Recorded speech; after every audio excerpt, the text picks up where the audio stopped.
baban Cinedu. Me ne naga kana wani kun ka wani takure. Haba Ibro, ba dole in takure kaina ba. Kullu na zaune ba na da labari. Komai na zaune a gida. Ina kele abu bai ji daɗi wallahi. Stop. Go and look duniya.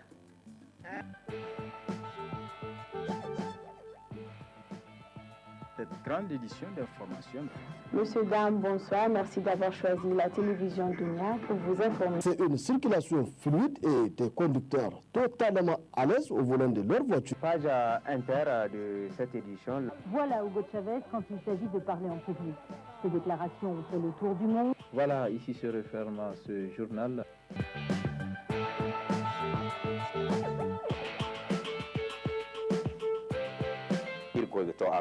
wai ne lemanti kala harino kan da bore ne bongu sibanda ha masu kallon da sauraron mu barkanmu da yau.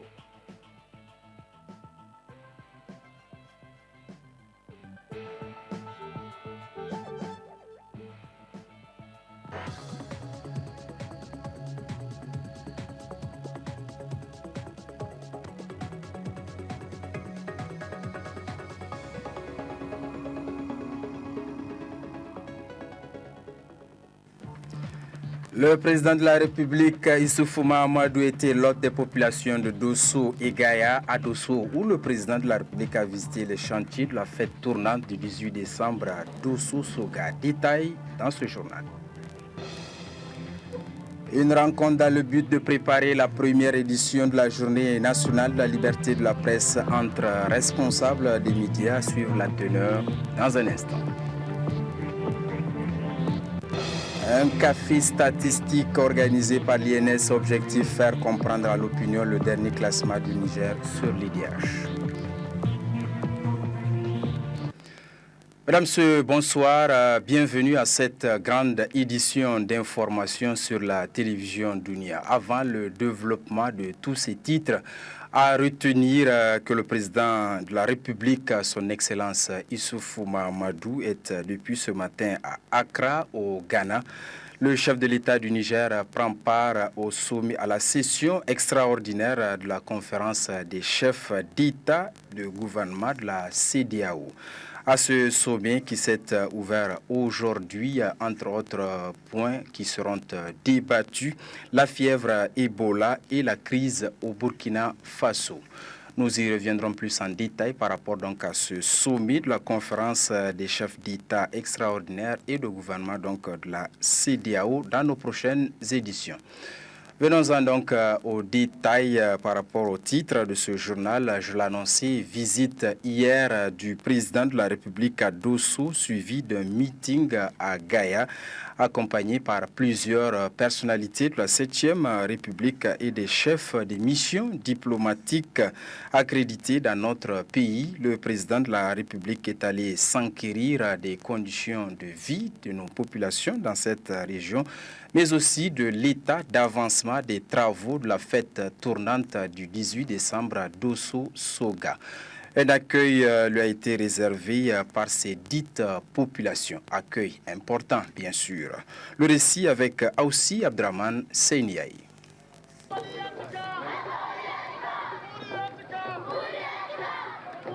Accueilli à Kodo, village situé à 70 km de Dosso, puis à Berningaure à une trentaine de kilomètres de Dosso, puis au village de Koigourou qui est à environ 13 km de Dosso, le président de la République Issoufou Mahamadou qui se rend dans le département de Gaïa s'est arrêté à Dosso où la population s'est mobilisée depuis la veille de son arrivée pour lui réserver un accueil de grand jour. La cité du 18 décembre a été la première étape de la visite du président de la République à Dosso. Un prototype de villa achevé lui a été présenté. La délégation présidentielle s'est ensuite dirigée vers l'arène de lutte presque achevée. Empruntant la route menant de l'arène de Botogo-Goussou, le président de la République s'est rendu au stade régional où les travaux suivent normalement leur cours.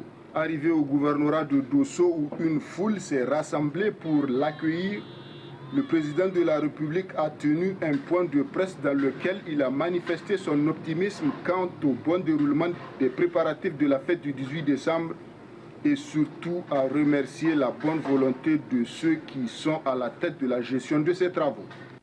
Après Dosso, le président de la République s'est dirigé vers Gaïa où il a visité sur son passage le tronçon Bela-Gaïa en construction. La population de Gaïa s'est mobilisée depuis l'entrée de la ville et précisément au PK5 pour l'accueillir jusqu'à la préfecture, lieu du meeting. Après le mot de bienvenue du maire de Gaïa, le gouverneur de la région de Dosso a pris la parole pour remercier le président de la République pour toutes les œuvres entreprises par les autorités de la 7e République pour la modernisation de la région. Dans l'allocution qu'il a prononcée, le président de la République a mis l'accent sur les projets d'avenir en cours tendant à l'amélioration des conditions d'existence de nos populations à travers les 8 axes de l'initiative 3N et la réalisation d'infrastructures. Dans le cadre de Gaïa-Digio, à l'instar de Dosso-Soga, 5 km de routes seront construites à Gaïa. De mémoire de Dossolais, de telles réalisations n'ont une fois été entreprises par un président nigérien depuis l'indépendance à nos jours. Et c'est pourquoi elles n'ont pas caché leur satisfaction et surtout leur reconnaissance au président de la République, ce qui témoigne des foules qui se sont massées depuis son lieu d'accueil au département de Gaïa.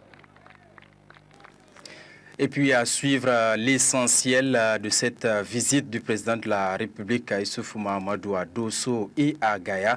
Ce sera donc en partie magazine de ce journal.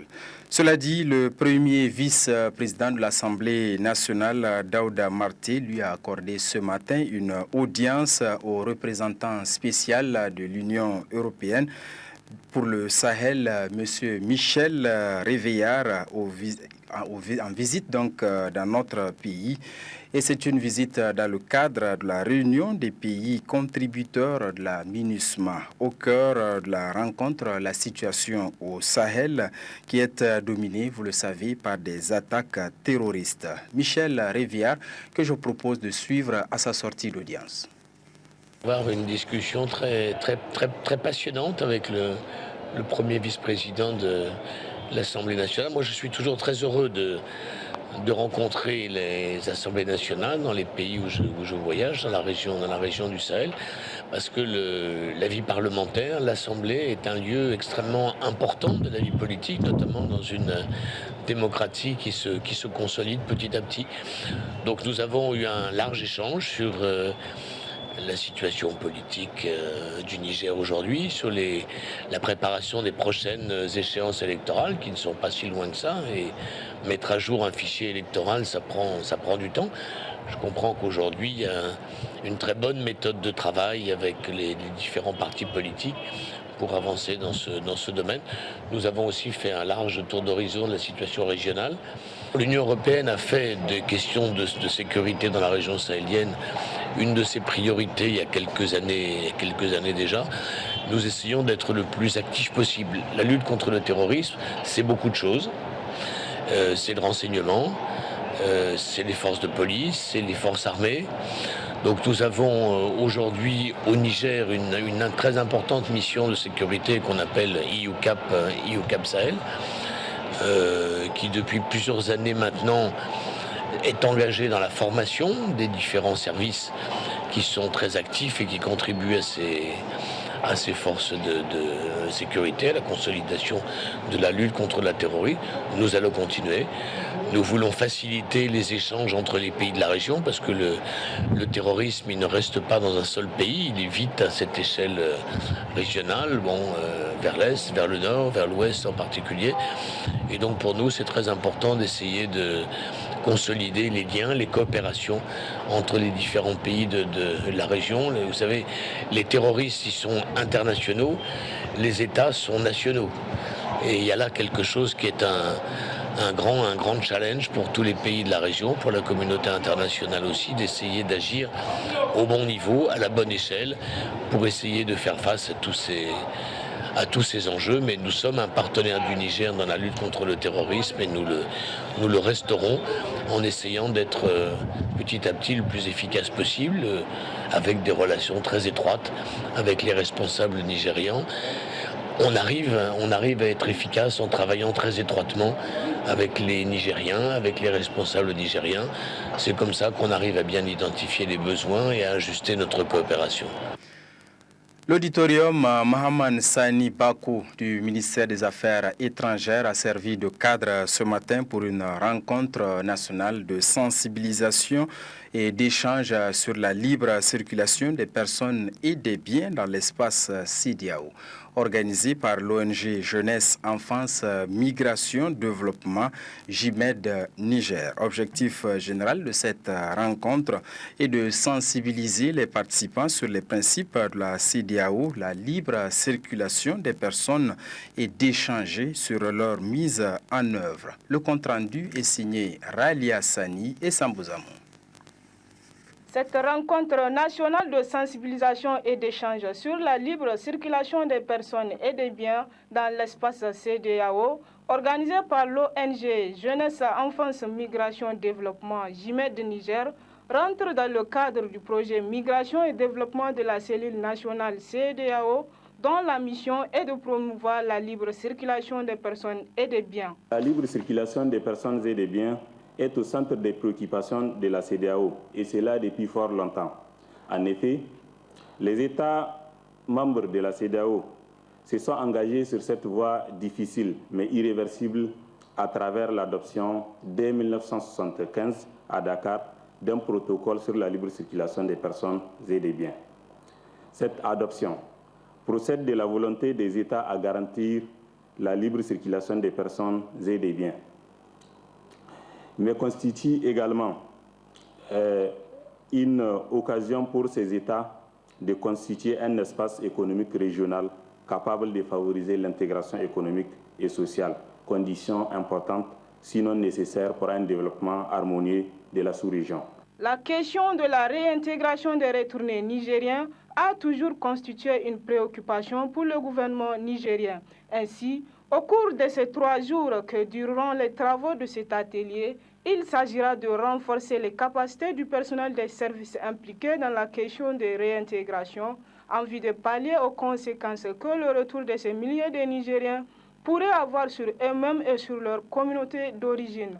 Le gouvernement nigérien a d'ailleurs mis en œuvre entre 2011 et 2014, avec l'appui de ses partenaires, un vaste programme de réintégration socio-économique des retournés nigériens. Pour pallier aux conséquences que le retour de ces milliers de Nigériens pouvait avoir sur eux-mêmes et sur leur communauté d'origine, voire pour le pays dans son ensemble, le gouvernement nigérien a mis en œuvre entre 2011 et 2014, avec l'appui de ses partenaires, un grand programme de réinsertion socio-économique des retournés à hauteur de 22 milliards 831 millions 76 000 francs CFA. Il faut souligner que la tenue de cet atelier vient à point nommé pour aider les services nationaux compétents pour une meilleure réintégration des retournés nigériens. L'ambassadeur de la République fédérale du Nigeria au Niger, lui, a procédé ce matin à l'OPVN de Niamey à la remise d'un important don de vivres et de couverture au profit des réfugiés nigériens vivant dans notre pays. Un don du gouverneur de l'État de Kano, et c'est le ministre de l'Intérieur Hassoumi Massaoudou qui a procédé à la réception de ce don. Les détails avec Halimatou Abdou et Munkaila Tijani. Le don du gouverneur de Kano est destiné aux réfugiés nigériens vivant dans la région de Difa et ayant fui les violences armées au nord du Nigeria. Un don composé de 1200 sacs de riz, 1500 sacs de maïs et 2000 couvertures.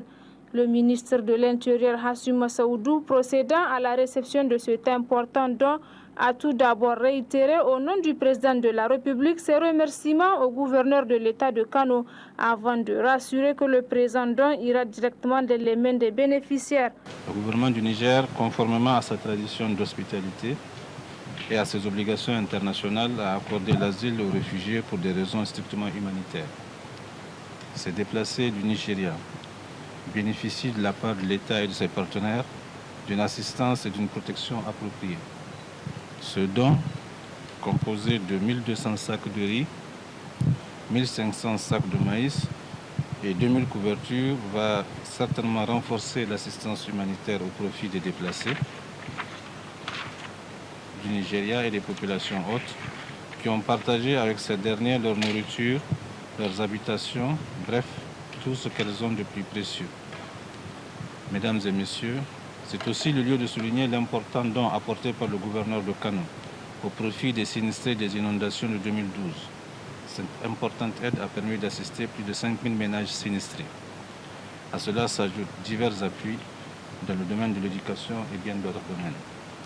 Excellence, Monsieur l'ambassadeur du Nigeria, soyez notre porte-parole auprès du gouverneur de Kano pour lui réitérer les remerciements du gouvernement et des populations bénéficiaires et lui rassurer que ce don sera entièrement acheminé dans la région de Difa afin qu'il soit distribué aux déplacés du Nigeria. Ce geste humanitaire et salutaire dont a fait preuve le gouverneur de l'État de Kano va sans doute alléger la souffrance des réfugiés nigériens vivant sur le site du camp des réfugiés de Difa. Et puis à suivre cette rencontre ce matin à la Maison de la Presse entre les membres du comité d'organisation de la première édition de la Journée nationale de la liberté de la presse et les différents responsables des médias. Objectif, les impliquer davantage pour une bonne réussite de l'événement. Le compte-rendu est signé Hima Seydou et Soumela Danti. Informer et impliquer davantage les responsables des médias sur les préparatifs de la Journée nationale de la liberté de la presse, dont la première édition sera commémorée le 30 novembre prochain. C'est l'objectif de cette rencontre initiée par le ministère de la Communication. Le représentant de la présidente du comité d'organisation a brièvement tracé l'historique des différents accords signés dans le cadre de l'amélioration de la liberté de la presse au Niger. Il y a d'abord le cadre juridique. Le cadre juridique, c'est le décret 2014-140 PRN du 7 mars 2014 instituant une journée nationale de la liberté de la presse. Donc il y a eu un décret qui instaure la journée nationale de la liberté de la presse. Et ce décret-là a été pris le 7 mars 2014. Après cela, il y a eu un premier arrêté, l'arrêté numéro 023 MCRISGDL du 19 mai 2014 portant création, composition, attribution du comité d'organisation de la cérémonie commémorative de la Journée nationale de la liberté de la presse. Cet arrêté a été modifié par un autre en date du 13 août pour tenir compte en fait d'un certain nombre d'observations qui avaient été émises pour qu'il y ait une plus grande représentativité de la presse. Donc c'était véritablement, c'était à l'appel des organisations socio-professionnelles à travers la Maison de la Presse, parce qu'il y avait un certain nombre d'organisations qui avaient été oubliées et un arrêté donc rectificatif et modificatif a été pris pour tenir compte justement d'une plus grande représentativité. Les différentes commissions mises en place pour la circonstance, notamment celle de l'organisation et concours, ont à travers leurs présidents éclairé l'assistance concernant leurs missions respectives. Donc, on sera tous dans la grande salle du Palais des Congrès pour la cérémonie officielle. Donc il y aura des allocutions, il y aura des intermèdes avec des artistes en tout cas qui ont chanté pour la presse, comme les Maman Garba, etc. Et on a aussi prévu de faire d'installer des stands dans le grand hall du Palais des Congrès. Et c'est à ce niveau qu'on a besoin vraiment du concours des radios et télévisions particulièrement, parce qu'à ce niveau, nous avons prévu un stand pour chaque groupe radio-télévision, à commencer par l'ORTN. La presse privée, elle, dans son ensemble, enfin la presse, comment on appelle, écrite, dans son ensemble aura un seul stand. Et on aimerait vraiment décorer ces stands avec les différents titres qui existent. Par exemple, les présentoirs qui sont ici, on compte aller les installer. Maintenant, l'ONEP qui a quand même une superpuissance peut faire son propre stand si elle le veut, puisqu'elle a tellement de choses à exposer. Mais nous aimerions que les patrons des radios et télévisions privées déjà songent à ce qu'ils vont installer dans leur stand. Parce qu'après les allocutions, les officiels vont faire un tour au niveau des stands et les différents groupes vont leur expliquer un peu comment ils travaillent, quelles sont les difficultés, etc. Pour le lancement du concours, c'est à partir du 15 octobre 2014. C'est-à-dire tous ceux qui sont partants pour le concours, ils peuvent déposer leur candidature au niveau du ministère. Jusqu'au 15 novembre. Du 15 octobre au 15 novembre. Donc les gens ont un mois pour déposer leur candidature au niveau du ministère. Le concours concerne, comme le président l'a dit, la presse écrite, donc les journaux qui sont partants pour le concours, ils peuvent déposer. Il y a aussi un concours pour la radio et un concours pour la télévision. Donc il y a 3 prix, si vous voulez, à décerner. Donc il y a un prix presse écrite, il y a un prix radio et un prix télévision. On a mis à la disposition des uns et des autres et sur un certain nombre de sites les règlements du concours pour que les gens puissent s'inspirer avant de déposer leur candidature. Le comité d'organisation s'attelle aux dernières retouches en multipliant les consultations d'échange avec les principaux acteurs pour que cette première édition de la Journée nationale de la liberté de la presse prévue pour ce 30 novembre soit couronnée de succès.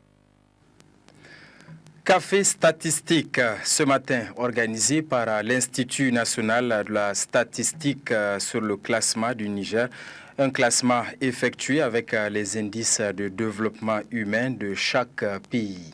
Objectif, faire comprendre à l'opinion le classement de la dernière position du Niger. Aïssa Ibrahim, Jamil Oumarou. Ce café statistique a pour but d'expliquer et faire comprendre les raisons du rang du Niger dans le classement de l'indice de développement humain IDH. Dans ce classement, le Niger perd une place par rapport à son dernier classement de 2013 pour se retrouver dernier de la liste. Mais quelle explication faut-il donner à ce classement? L'éducation. Et c'est dans ce domaine-là qu'on a les plus grosses lacunes. Parce que l'éducation, comme tout à l'heure, ça a été exposé, elle est mesurée à travers 2 indicateurs. La durée attendue de scolarisation et la durée moyenne de scolarisation. Le revenu national brut du Niger, bien qu'il soit faible, a dépassé 5 pays dans le monde. Donc il s'agit du Malawi, de la République démocratique du Congo, du Burundi, de la Centrafrique, le Libéria. Mais il est quand même le plus faible dans l'espace UEMOA. Parce que quand je le compare par exemple avec le Bénin, ils ont 1726 $ en parité de pouvoir d'achat. Ou bien même le Burkina Faso, tous ces pays qui sont proches de nous nous dépassent en termes d'IDH. Mais quand même nous dépassons 5 pays dans le monde. Donc la faiblesse de ce revenu-là, elle peut s'expliquer aussi par le fort taux de dépendance, dépasse nettement la moyenne de l'Afrique subsaharienne. Une nouvelle qui ne ravit pas le peuple nigérien, surtout avec les progrès enregistrés ces dernières années par le pays en termes d'amélioration des conditions de vie des citoyens. Le Niger ne possède pas que des points faibles, il y a plusieurs points forts qui peuvent changer le classement des années à venir. L'espérance de vie à la naissance qui est vraiment notre atout dans les composantes de l'IDH. Parce que nous sommes passés en 98 à 39,4 ans, c'est-à-dire moins de 40 ans.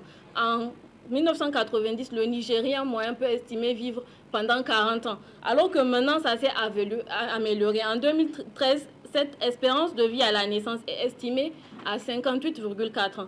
Et donc, ça fait une progression de 19 ans, ce qui est vraiment notable.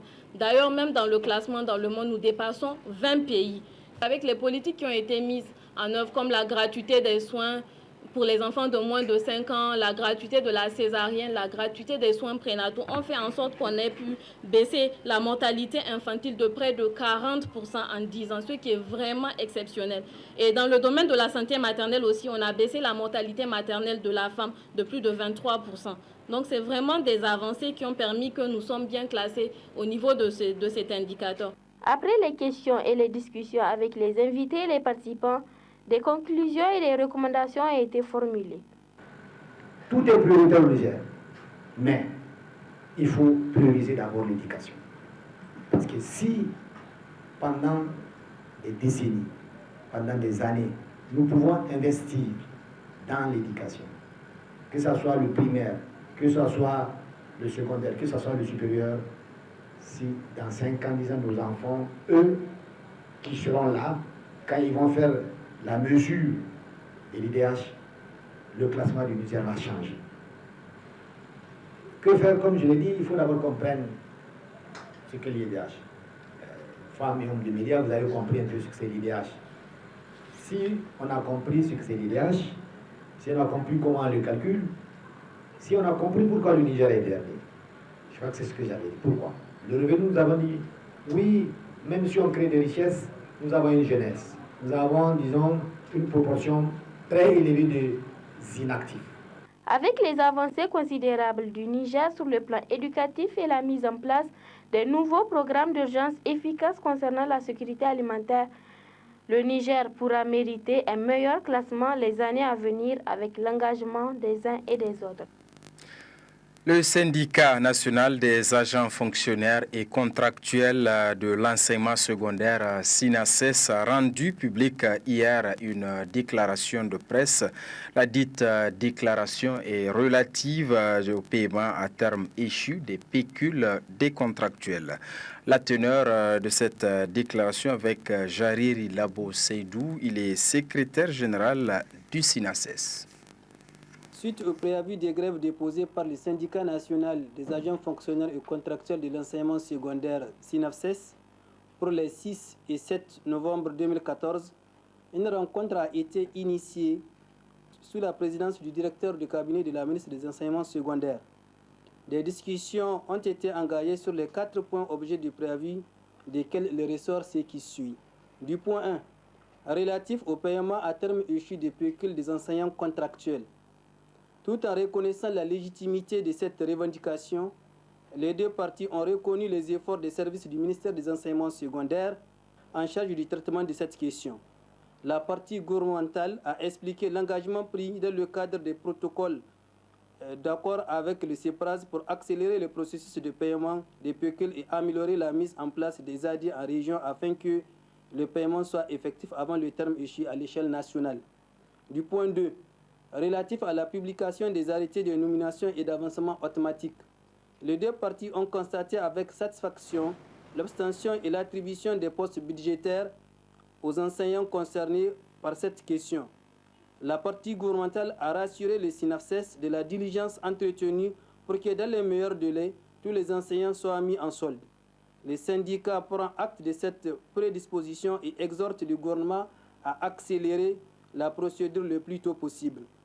Pour ce qui concerne les avancements automatiques, la partie gouvernementale estime qu'il n'y a pas de problème a priori et qu'en cas d'omission, la correction interviendra sitôt après la réclamation de l'enseignant.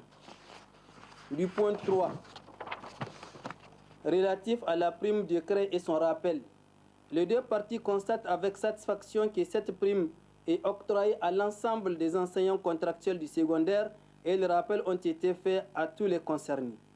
Elles ont aussi, après information recueillie auprès du ministère des Finances, constaté des erreurs sur les listes des enseignants fonctionnaires transmises et décidé de réintroduire des nouvelles listes conformes aux exigences comptables. L'engagement formel est pris de régler cette question des transmissions des listes en question. Le ministère des Enseignements secondaires s'engage à exécuter cette tâche de ce mois de novembre suivi des paiements des rappels. Du point 4, relatif au paiement des rappels sur salaire des nouvellements engagés. Le SINACES reconnaît que la question du paiement des rappels des nouvellements engagés a connu un début de règlement avec la sortie de deux listes de 218 et 74 bénéficiaires. Il exhorte le gouvernement à poursuivre l'appurement de ces stocks au rythme du traitement des dossiers fournis. Sur la base de ces engagements, le BEN SINACES, tout en restant ferme, vigilant et ouvert, suspend son mot d'ordre de grève des 6 et 7 novembre 2014 et demande à tous ses militants à être présents à leur poste de travail. Autre aspect de cette édition d'information, Oxfam a procédé ce matin au lancement officiel de la toute nouvelle campagne dénommée À égalité à la maison des jeunes et de la culture Gado Sekou de Niamey. Une campagne qui va permettre de lutter contre l'injustice et la pauvreté. La cérémonie s'est déroulée en présence de quelques membres du gouvernement ainsi que de plusieurs autres invités. Murtala Zoubeirou, Ibrahim Ide y était. Trouver des solutions durables à l'injustice et à la pauvreté dans une approche fondée sur les droits humains fondamentaux, c'est l'objectif visé à travers cette campagne dénommée À égalité lancée par Oxfam. Après une brève présentation du rapport et la campagne À égalité, le directeur pays Oxfam est revenu sur le bien fondé de cette campagne. La campagne À égalité d'Oxfam est une campagne mondiale qui consiste à lutter contre les inégalités pour justement que les inégalités extrêmes qui existent entre les riches et les pauvres sur la planète soient réduites. Vous savez que si on utilisait juste 1,5% de la fortune de quelques milliardaires qu'il y a sur la planète, cela suffirait pour envoyer tous les enfants à l'école et soigner tout le monde qui est malade dans les 49 pays les plus pauvres du monde. C'est ce genre d'inégalité extrême que la campagne vise à combattre de façon à réduire tous les écarts qui existent. S'agissant des stratégies que prendra Oxfam pour aboutir à cette campagne, le directeur pays Oxfam donne des éclaircissements. Il faut mobiliser le monde, il faut mobiliser toutes les personnes de bonne volonté pour amener les grands décideurs de ce monde à justement prendre des décisions qui s'imposent pour que ces inégalités soient réduites. Les inégalités ne sont pas une fatalité. Les inégalités sont d'ordre structurel. La pauvreté est d'ordre structurel. Les gens ne sont pas pauvres parce qu'ils veulent être pauvres. Les gens sont pauvres parce que le système dans lequel le monde vit est un système tellement inéquitable que les gens n'ont pas accès aux opportunités, n'ont pas accès à l'emploi, n'ont pas accès à du travail bien rémunéré. Et c'est tout ça que Oxfam, à travers sa campagne, veut éliminer. Et naturellement, c'est la mobilisation populaire, la mobilisation des élites, la mobilisation des gouvernements, la mobilisation des institutions internationales. Et c'est tout cela, tous ensemble, qui va nous permettre de réduire les inégalités dans le monde. La ministre déléguée au développement communautaire représentant le Premier ministre procédant au lancement de la campagne a tout d'abord félicité Oxfam pour cette initiative qui permettra de combattre la pauvreté et l'injustice avant de revenir sur les ambitions du gouvernement nigérien. L'axe du PDS vise à améliorer le niveau de développement des indicateurs sociaux par un accès accru des populations aux services sociaux de base et la mise en œuvre d'une politique de protection sociale pour les populations les plus vulnérables. Les principaux résultats sur l'amélioration de l'état de santé des populations, le renforcement des niveaux d'éducation et un accès plus équitable de la population à l'eau potable et aux infrastructures d'assainissement, la réduction de l'inégalité et de l'inutilité des gens. Cette campagne à égalité vient à point nommé car elle permettra d'éveiller les consciences des uns et des autres pour qu'ensemble nous puissions mettre fin aux inégalités extrêmes. Un mot de culte avant de boucler cette édition d'information à l'occasion de la fête musulmane de Ashura. Les fidèles musulmans ont mis à profit donc la nuit d'hier pour des séances de prêche au niveau des différentes mosquées de la capitale. Le compte-rendu est signé Omar Hama, Imran Mega. Organisé chaque année par la communauté musulmane du Niger, ce prêche s'inscrit dans le cadre de la célébration de la fête de l'Ashura, principal courant de l'islam, qui correspond au premier mois de l'an musulman. Un moment d'une importance capitale pour ces fidèles musulmans qui se retrouvent pour implorer Allah dans la communion.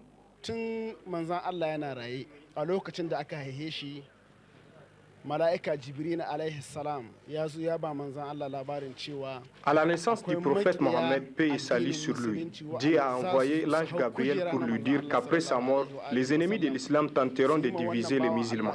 Donc c'est pour rappeler aux musulmans que nous devons faire ce que le prophète Mohammed, paix et salut sur lui, a dit.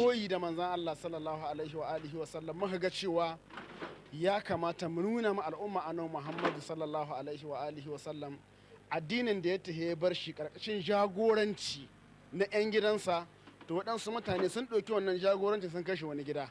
Saboda haka ne muka samu musulmi cikin duniya ba su da haɗin kai, suna kisan juna tsakaninsu saboda asalin sun bar abin da manzon Allah sallallahu alaihi wa sallam ya aza su akai. Pendant ce mois, il est recommandé aux musulmans un jour de jeûne avant ou après le jour de l'Ashura, afin de se distinguer des gens du livre qui jeûnent également ce jour. Il faut rappeler que l'Achoura est un événement religieux des pays musulmans. Comme annoncé en début de ce journal, je le disais, le président de la République était hier à Dosso où il a entrepris plusieurs visites sur les chantiers de la fête tournante du 18 décembre, Dosso-Soga.